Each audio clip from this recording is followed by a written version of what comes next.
Hello नमस्कार, मैं doctor Surendra खंसली ज्योतिष आचार्य। आज ज्योतिष की इस नई श्रृंखला में आप सभी लोगों का स्वागत करता हूं। आज बात करेंगे हम मीन राशि की। और मीन जो पाइसेस साइन है, ये 12 राशियों में सबसे अंतिम राशि है। और इसका एक अलग से ही महत्व बन जाता है, क्योंकि इनके जो लॉर्ड हैं वो जुपिटर हैं। और जुपिटर एक खास खास रूप से इनके ऊपर आशीर्वाद रखते हैं। मैं इस राशि के बारे में कहना चाहूंगा कि ये राशि जल तत्व राशि है। इमोशनल इसमें होते हैं, कई प्रकार से ये सोचते रहते हैं। जो इनका सोचना है, जो इनका सेंसिटिवनेस है और जो इनका रिएक्शन है, वही इनके जीवन में कई बार कई गहराइयों तक बहुत बुरा प्रभाव भी ला जाता है। और कई बार जो है इनको एक अच्छाई की तरफ भी ले जाता है। लेकिन ज्यादातर ये देखा जाता है कि इमोशनली ये लोग बहुत अटैच्ड होते हैं। और कई बार किसी काम को करते हुए काम को ये छोड़ लेते हैं। इसीलिए इनकी जब साढ़े साती की दशा आती है, साढ़े साती जब आती है, शनि की साढ़े साती आती है, तो इनको अच्छी टीचिंग से सिखाती है, टीचिंग्स के मेथड भी सिखाती है।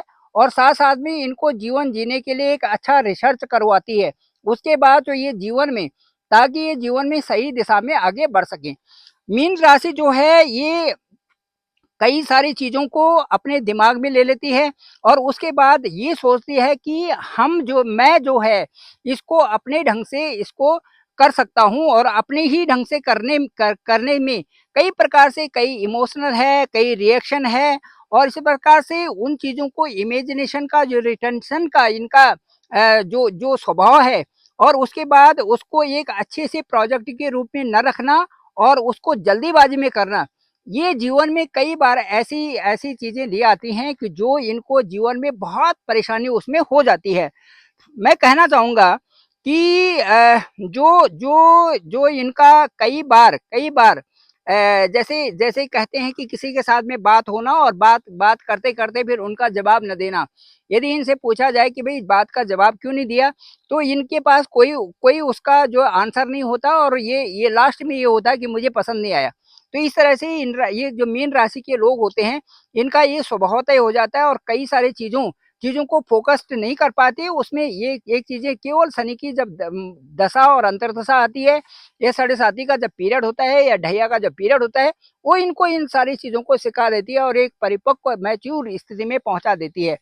मैं कहना चाहूंगा कि ये अपने परिवार की, जैसे भाई के, बहन के, माता के, पिता के, दूसरों के सारी जो प्रॉब्लम्स हैं अपने दिमाग में इकट्ठा करके रखते हैं। उससे इनको बहुत बड़ी प्रॉब्लम्स वो समय ये बना देते हैं, और जिसका कि समाधान इनके पास आसानी से नहीं मिलता।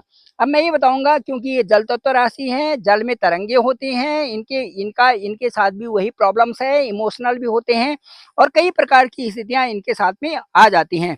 सोर्स ऑफ स्ट्रेंथ और सोर्स ऑफ जो पावर है, इनकी उस समय काम नहीं करती। मैं ये आपको ये बताना चाहूंगा कि जैसे इनका प्रेशर इशू इनके साथ में हो जाता है। जैसे ये शादीशुदा हैं तो इनके परिवार, बच्चे, बीवी बच्चे और सारी चीजें, इन इन चीजों को लेकर के एकदम से उसमें प्रेशर में आ जाना या परेशानी में आ जाना। अब जो मैं ये आपको बताना चाहूंगा कि छोटी छोटी प्रॉब्लम्स इनके लिए बड़ी प्रॉब्लम्स बन जाती हैं इमेजिनेशन से और इमोशनल तरीके से जब ये उसको देखते हैं। तो मैं आपको इसके बारे में बताना चाहूंगा कि जैसे कि हम ये किसी भी चीज को, कोई भी कार्य करते हैं, तो कोई भी कार्य करते हैं तो उनको छोटा छोटा करके फिर उनको सारी सारी चीजों को निपटा देते हैं। ये इनकी तब समझ में आता है कि जब शनि की साढ़े साती इनके साथ में आती है। अब वो स्टेप बाय स्टेप उसके बाद पढ़ने लगते हैं और शनि इनको सिखा देता है कि भाई आपने साढ़े साती के पीरियड में क्या चीजें करनी है और क्या चीजें नहीं करनी है। अब मैं आपको एक इनके जीवन में जो ग्रेट रिवर्सल होता है वो ये है कि जब शनि की साढ़े साती होती है, तो तब इनके जीवन में ये समझ में आता है कि जो इमोशनली मैं गेम खेल रहा था या जिस तरह से हम मैं अपने बारे में सोच रहा था, वो चीजें नहीं है और कुछ और ही है, कुछ और ही है। और सत्य की खोज इनकी तब शुरू होती है जबकि इनके इनके जीवन में शनि की साढ़े साती आती है। वो कैसे, जैसे मैं आपको एक उदाहरण देना चाहता हूँ कि जैसे हम बहुत बड़े कोई कोई को कार्य करने जा रहे हैं, तो उस कार्य में हमें सभी लोगों को प्रेफ़रेंस देना होता है। तो सभी लोगों को एक साथ में नहीं किया जा सकता, वहाँ एक-एक करके वहाँ पे हम ज यदि उन उतने लोगों को मिलते हैं, तो उसका इम्पैक्ट बहुत अच्छा पड़ता है और एक अच्छी हमारा अच्छा सबके ऊपर हमारे एक अच्छा अच्छा जो है एक मैसेज भी जाता है। जैसे जैसे हम आटा गूँथते हैं, तो आटे को जब इतना बड़ा उसको आटे को 50 आदमियों के लिए बना रहे हैं, तो हमने इतने बड़ा आटे का एक गोला बनाया और उस गोले को हमारे पास ऐसा साधन नहीं है कि हम एक ही गोले को एक ही बार में बना दें और उसी तरह से सर्व करें। उसके बाद उनको धीरे-धीरे करके उनकी गोलियाँ बना करके और उसके बाद रोटियाँ बनानी शुरू कर देते हैं। धीरे-धीरे करके हम परोसना भी शुरू कर देते हैं और उसके साथ-साथ में जितने आदमी होते हैं उनको धीरे-धीरे करके और 50 लोगों में 10 को कर दिया, फिर 5 को कर दिया, फिर 15 को कर दिया, ऐसे करके और वो पूरा आटे का जो बहुत बड़ा जो हमारे पास एक पोर्शन है, वो भी समाप्त होता है और लोग भी उससे संतुष्ट होते हैं। ठीक यही मीन राशि वालों के साथ में है। ये चाहते हैं कि कोई चीज़ अभी हो जाए और इसी समय उसका समाधान हो जाए। ऐसा नहीं है और मीन राशि वालों को केवल शनि की साढ़े साथी सिखाती है कि आपको धीरे-धीरे करके उस कार्य को प्रोजेक्टेड रूप में करना है ताकि वो कार्य सफल भी हो जाए और आपको सफलता भी मिले। तो इस तरह से ये है और मैं ये कहना चाहूँगा कि जो मीन राशि है इस समय उसमें ग्रह गोचर की स्थिति यदि देखते हैं तो ठीक इनके 12वें भाव में इसमें शनि का गोचर हो रहा है, साढ़े साथी का इनका साथ में पहला चरण इस समय चल रहा है। पहले चरण में ही इनको पता चल गया होगा कि इनके पास आलस्य भी आ गया होगा, इनके पैरों में दर्द भी हो गया होगा, इनको घूमना फिरना ज़्यादा भी हो रहा होगा, कई तरह की परेशानियाँ इनके साथ में आ रही होंगी। जो ये प्रत्यक्ष रूप से है क्योंकि मीन मीन राशि जो हमारे पैरों से संबंध भी होती है और उँगलियों से संबंध भी होती है, पैरों की उँगलियों से। यदि ये बहुत सारी चीज़ों को प्रेशर एक साथ में लेके चल रहे होंगे, तो ये आराम से लेट जा रहे होंगे और उसके बाद कि मैं नहीं करता अब और मैं ठीक है, ऐसे रहना चाहता हूँ यहाँ पे। आलस्य घेर लेता है, साथ-साथ में जो परेशानी है, जो बदन की परेशानी है, वो इनको घेर लेता है। तो मीन राशि वालों का ये चरण था, पहला वाला। अब दूसरा चरण उनको पता ही नहीं है कि जो दूसरा चरण है वो ज़्यादा प्रेशर वाला है, इनके बिल्कुल सामने इनके सिर के ऊपर ही शनि साथी का दूसरा चरण शुरू होगा। अब दूसरा चरण जब शुरू होगा तो वो मानसिक परेशानी भी दे सकता है, वो सिर में दर्द भी दे सकता है, कई प्रकार की स्थितियाँ भी दे सकता है। लेकिन मैं इनको यही सिखाना चाहूँगा, यही बोलना चाहूँगा कि जो प्रेशर इश्यू है उसको डिफरेंट तरीके से लेने के ले ताकि उसका उसका जो है फ़ायदा सीधे-सीधे आपको हो। उसमें वही करना है कि आप एक समस्या को एक बार में सॉल्व करें, फिर उसके बाद दूसरी समस्या को दूसरी बार भी सॉल्व करें और उसमें पूरी तरह से लगें, ताकि उस समस्या का पूरा समाधान हो जाए, फिर दूसरे लोगों पर उसके किया जाए। सपोज़ परिवार में आपके 10 सदस्य हैं, 10 सदस्यों में यदि उनके साथ में अलग-अलग प्रॉब्लम्स हैं, सबसे पहले आप उस आदमी की प्रॉब्लम सॉल्व करें, जो कि सबकी मदद कर सकता है। सबसे पहले उसको यदि उसका स्वास्थ्य ठीक नहीं है, तो सबसे पहले उसके स्वास्थ्य के लिए आप जागरूक हो जाओ, उसको पहले ठीक करो, ताकि वो पूरा सँभाल दे। उसके बाद दूसरे, फिर तीसरा, फिर चौथा, फिर पाँचवाँ इस तरह से जिसकी जो समस्याएँ हैं, उन समस्याओं को समाधान आप करते जाइए। तो मुझे लगता है कि ये पैटर्न जो हमें शनिदेव सिखाते हैं, ये पैटर्न सबसे अच्छा पैटर्न है।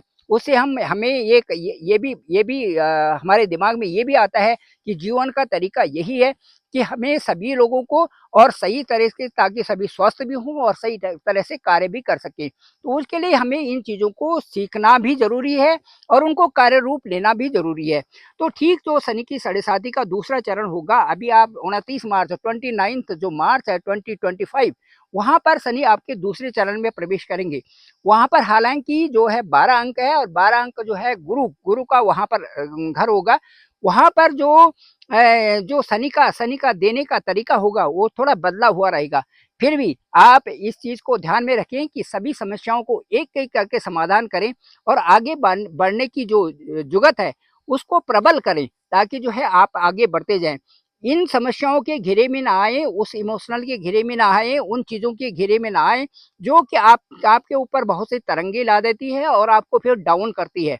उसके साथ-साथ में मैं बताऊँगा जो जो बृहस्पति का गोचर होगा वो ठीक मई 2025 से वो आपके ठीक 4th हाउस में होगा, वो बहुत देखने लायक होगा। वहाँ पर जो है आपका आपका सारा सुख सुख का भाव है, सुख का भाव वहाँ पर प्रभावित होगा, वो एक बहुत बड़ी बात है।